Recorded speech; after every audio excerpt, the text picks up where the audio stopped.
안녕하세요. 역사 돋보기입니다. 한일 관계에서 늘 거론되는 이슈 중 하나, 잊을만 하면 나타나는 영토 분쟁, 바로 독도입니다. 독도가 한국의 영토라는 역사적 증거는 일본 자료까지 합쳐도 너무 많아서 일일이 나열하기도 어려울 정도로 명백히 우리 영토가 확실한데요. 개괄적으로 한국의 역사 흐름에 맞추어 독도의 역사는 어떻게 진행되었는지 살펴보겠습니다.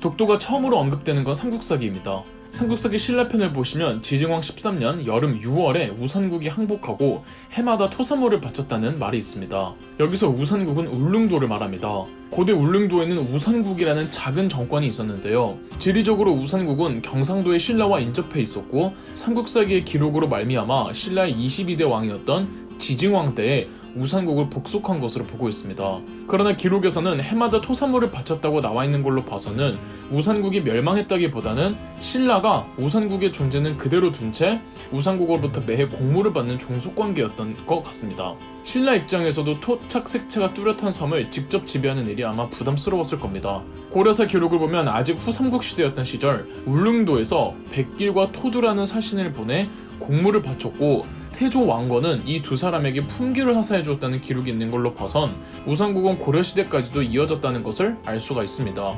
거란족이 두 번이나 쳐들어왔던 고려의 8대 왕 현종 때에는 거란족 때문에 가려진 이민족들의 침입이 있었는데 바로 여진족 해적들이었습니다. 현종은 강감찬을 시켜 수군을 양성해 여진족 해적들 토벌 명령을 내린 바 있을 정도로 당시 동해안을 약탈하던 여진족 해적들이 극성을 부렸답니다. 함경도에 있던 여진족들이 배를 타고 동해안까지 넘어오는 과정에서 울릉도도 약탈을 일삼았답니다. 경제적 피해가 극심하자 고려 현종은 다량의 농기구를 우산국에 하사해준 기록이 있으며 그럼에도 여진족 해적들의 약탈로 인한 피해가 잦아들 생각을 하지 않자 우산국 백성들의 다수가 배를 타고 넘어와 고려의 동해안 인근으로 넘어옵니다. 고려 현종은 이들의 오늘날의 영덕과 포항 인근에 정착하고 살아갈 수 있도록 여러 면에서 도와주었답니다. 이렇게 백성들의 잦은 이탈로 우산국이란 나라도 자연스레 해체되었으며 문헌상의 기록에는 울릉도가 고려의 행정구역에 편입되어 있다고 나와 있지만 아직 이를 뒷받침해줄 고지도가 나오지는 않았답니다. 다만 고려 후기에 울릉도로 죄인들을 유배보냈던 기록들이 있으니 고려 후기에는 완벽하게 고려 영토로 편입되었던 듯합니다. 그런데 눈치채신 분들이 있을지 모르겠는데 지금까지 울릉도 이야기였고 독도 이야기는 없었죠. 우선 고려가 등장하기 전 삼국시대에는 울릉도 기록은 나오지만 독도를 포함한 부속 도서들은 전혀 언급되지를 않습니다. 아마 당시에는 사람이 살지 않은 무인도라 기록이 없는 게 아닐까 추정하고 있습니다. 고려사에서부터 독도가 처음으로 언급이 되는데요. 고려사에는 우산과 무릉은 원래 두 섬인데 서로 거리가 멀지 않아 날씨가 맑으면 가히 바라볼 수 있다고도 한다고 나와 있습니다. 여기서 우산과 무릉 중 한쪽은 독도이고 한쪽은 울릉도인 것 같은데 어떤 용어가 어느 지역을 가리키는지는 설만무성할 뿐이랍니다. 이는 조선시대까지도 혼란을 준 듯한데요. 제가 추측하기로는 당시에도 우산국 해체 후 울릉도와 독도에 대한 정확한 규정지은 명칭은 없이 가뜩이나 순 우리말이기 때문에 한자로 문서화되는 과정에서 여기저기서 발음만 조금 비슷할 뿐 부르는 용어들은 다 제각각이 아니었나 합니다. 실제 기록들도 다 제각각으로 적혀 있고요. 조선시대에는 특히 태종 이방원과 세종대왕 때 유독 동해안 섬들에 대한 탐사조사가 박차를 가게 되는데 태종 이방원과 세종대왕은 쇠환 정책이라고 해서 울릉도에 살던 사람들을 육지로 정착시키는 이주 정책을 몇 번에 걸쳐 강행했답니다. 세종실록 지리지에서도 우산과 무릉 두 섬이 현해 정동 바다 가운데에 있다고 나와 있습니다. 우산도가 과연 독도를 가리키는 것인지 아닌지 독도가 아닌 다른 섬을 가리키고 있는 건지는 아직 정확하게는 밝혀지지 않고 독도일 가능성이 높지 않을까 하고 추정하고 있습니다. 그러나 점차 시간이 지나면 조선인들끼리 우산도가 곧 독도라는 인식이 굳혀졌던 듯 합니다.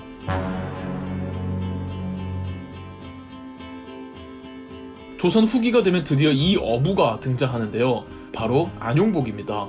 동네 사람이었던 안용복은 천민 출신으로 천민과 민간인들이 함께 구성되었던 혼성부대에 소속되어 있었는데 천민 군인으로 있으면서 어획 활동도 하던 어부이기도 했죠. 부산에 워낙 일본인들이 많고 특히 안용복은 부산의 외관을 자주 왕래하며 일본어도 할 줄 알았다고 합니다. 안용복은 고기잡이를 하며 바다를 따라 이동하던 중 울릉도까지 가게 되었는데 그곳에서 어선 활동을 하고 있던 일본인 어부들을 보고 놀란 겁니다. 실은 울릉도와 독도 해역에서 조선인과 일본인 어부들끼리의 다툼은 이게 시작이 아니었습니다. 임진왜란 이후 현 일본 도토리현의 오우야 가문과 무라카미 가문이 울릉도까지 넘어와 어업활동과 벌목활동을 이어가고 있었습니다. 광해군은 대마도 도주에게 항의하여 일본인의 울릉도 접근을 강력하게 항의했지만 오이야 가무가 무라카미 가무는 계속 울릉도 해역으로 넘어가고 있었고, 이는 경상도 지방에 사는 조선인 어부들도 마찬가지였습니다. 문제는 당시 울릉도가 무인도였다는 거죠. 울릉도가 과거처럼 계속 사람들이 살았더라면은 일본인들도 자기네들이 침략한다고 생각은 했겠지만 사람이 없으니까 어떤 죄의식도 없던 겁니다.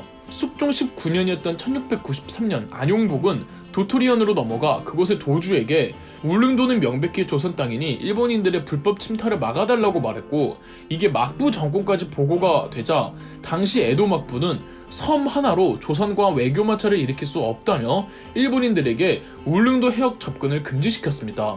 그러나 대마도 도주는 울릉도까지 어망을 확장시키고 싶었고, 막부 쇼군의 편지를 가지고 있는 안용복을 납치해 2년간 구금시킵니다. 대마도 도주는 안용복을 풀어주며 조선인이 일본의 영역 울릉도의 침범에 잡아두었다고 하자 조선 정부는 최대한 외교적 마찰을 피하고 싶어 사건을 키우지 않으면서도 그래도 울릉도는 조선의 영토가 맞다는 식으로 외교 문서를 주고받았습니다. 숙종 25년이었던 1696년 안용복은 아주 작정하고 일부러 한 번 더 울릉도로 들어갔는데 여전히 일본 어선들이 있자 안용복은 일본 어선들을 따라가 일본 도토리성의 호키슈 태수에게 스스로를 울릉도를 관장하는 조선의 장군이라 속이고, 울릉도와 독도는 조선의 땅이 분명한데 자꾸 일본 어선들이 들어온다며 강력하게 항의합니다. 이 역시 에도 막부의 쇼군에게 또 보고가 되는데, 일전 일본 어선들의 울릉도 침입을 금지했는데 또 이런 일이 있다는 소식에 쇼군은 대마도주를 직접 시켜서 다시 한번 일본인 어선들의 출입을 금지시키겠다며 울릉도와 우산도는 조선의 영토가 맞다는 공식 정부 문서까지 작성해줍니다. 그리고 호키슈 태수도 불법적으로 울릉도 해역에 침입한 일본인 어부들을 처벌하였죠. 안용복은 사건을 해결하고 강원도로 상륙했는데 강원도 감사는 안용복이 정부 허락 없이 외국을 왕래했기에 체포합니다. 조선 정부도 그간 에도 막부 측에 거듭 울릉도는 조선의 영토가 맞으니 일본인 어선 침입을 막아달라 요청해왔고, 에도 막부 측도 이에 동의를 해주었으나 잘 지켜지지 않았었는데 이걸 안용복이 해결한 거 아닙니까? 그래서 안용복에게 상을 줘야 한다는 의견도 있었지만 관직을 사칭했고 불법적으로 외국을 갔다 왔다는 죄목으로 안용복은 유배를 갑니다.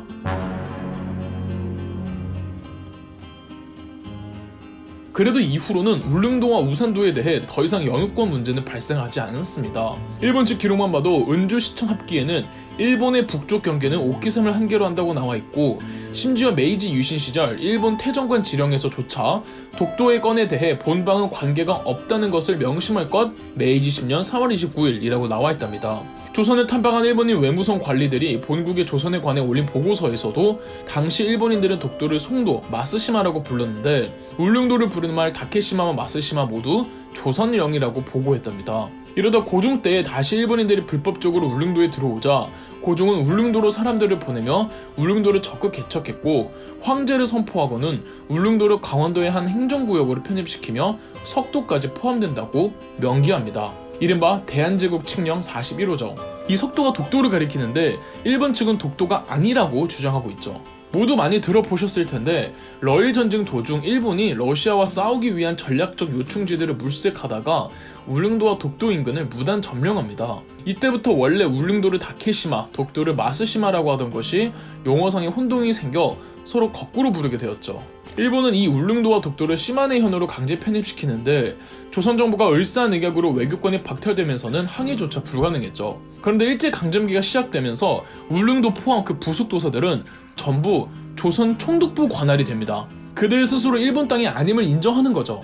해방 후에는 메가더 장군이 연합군 최고사령관 각서 677호로 울릉도와 그 부속 도서는 일본 영토가 아님을 국제적으로 공표했지만, 극단적 이념 대립 속에서 일본을 키우던 미국은 일본인들의 울릉도 해역 접근을 어느 정도 봐주라는 선을 대한민국에 보내오죠. 6.25 전쟁으로 한국의 국력이 크게 뒤처졌을 때는 1953년 33명의 독도 의용수비대가 자발적으로 독도로 들어와 경찰 업무를 도맡으며 일본인 어선들과 수차례 전투를 벌이며 56년까지 독도를 지켜낸답니다. 1956년에 공식적으로 대한민국 경찰에 독도 수비를 인계하죠. 이렇듯 일본도 빠져나갈 구멍이 별로 없습니다. 울릉도와 독도가 한국 땅임을 말해주는 자료가 굉장히 많습니다. 그럼에도 일본이 독도 영유권 주장을 하는 이유는 극우 정당에서 극우 일본인들의 표를 얻기 위한 방편으로 독도 주장만 한 게 없는 겁니다. 따라서 아무리 역사적 증거가 명백해도 극우 정당은 이놈의 표 때문에 포기를 못하는 겁니다. 이럴수록 더더욱 한국인들도 논리적 무장에 게을러져서는 안 될 듯합니다. 그럼 역사돋보기였습니다. 영상 재미있으셨다면 구독과 좋아요, 알림 설정까지 해주시면 감사드리겠습니다.